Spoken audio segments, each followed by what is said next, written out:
আরে তো এই ইন্ডাস্ট্রিতে তোমার সিনিয়র হিসেবে আমি বলছি যে তুমি এই ব্যাপারগুলোর মধ্যে নিজেকে জড়িয়ে না। আর দেখছো তো যে সবার সামনে এই মেয়েটি কিভাবে প্রডিউসার সাহেবকে বেইজ্জত করছে। ও, আমার মনে হয় আপনার এই পুরো বিষয়টা থেকে দূরে থাকা উচিত। ও, তার মানে তুমি আমার কথা মানবে না? দেখুন, আপনার সাথে কথা বলে সময় নষ্ট করার মতো সময় আমার নেই। I am very busy. Okay, আপনার যা খুশি তাই করুন আপনি। রোশনাই, তুমি কোথাও যাবে না, তুমি এখানেই পারফর্ম করবে। এই স্টেজে পারফর্ম করার পুরো অধিকার তোমার আছে। কিন্তু নাচবে কি করে? হ্যাঁ, ও তো এইমাত্র পাবলিকলি ডিক্লেয়ার করলো যে ও এই শো ছেড়ে চলে যাচ্ছে।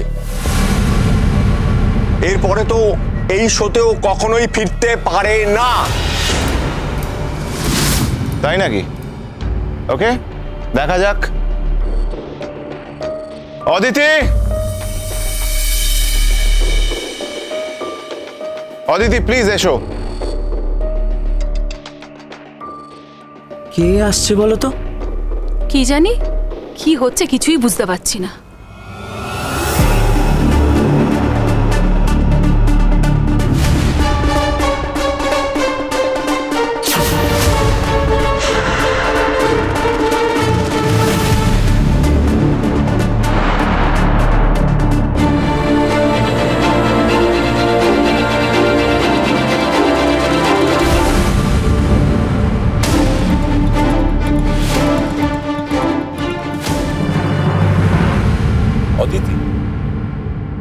অদিতি এখানে কি করছে?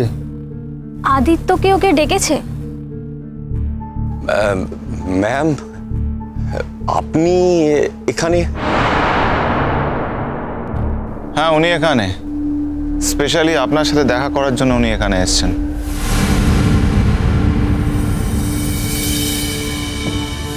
আদিত্য কাপুর নিজের ক্ষমতা দেখিয়ে দিল। আপনারা সকলে জানেন যে গতকাল রোশনাইয়ের খারাপ পারফরমেন্সের জন্য ওকে ডিসকোয়ালিফাই করা হয়। তারপরে আমরা দেখেছি যে কেউ বা কারা ইন্টেনশনালি ওর কস্টিউমটা কেটে দেয়। কিন্তু তারপরেও নিজের সম্ভ্রম বাঁচিয়ে এক হাতে রোশনাই ওর কস্টিউম ধরে পুরো ডান্সের সেগমেন্টটা কমপ্লিট করে। তারপর আমরা ঠিক করি যে পুরো বিষয়টা তদন্ত করা হবে। তো আজ সকালে সিসিটিভি ফুটেজ চেক করা হয় এবং যারা তদন্ত করেছেন তাদের হিসেবে এই কস্টিউম কেটে দেওয়ার ঘটনাটা ঠিক হতেও পারে, আবার নাও হতে পারে। গড নোজ তারা কি রকম তদন্ত করেছেন। এনিওয়ে, এখন এখানে আমার সাথে রয়েছে আমার বন্ধু অদিতি।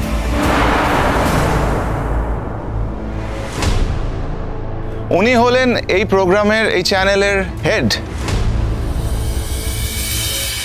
তো এর পরের বাকি যা কথা উনি নিজে তদন্ত করেছেন উনি বলবেন। Please Aditi, carry on.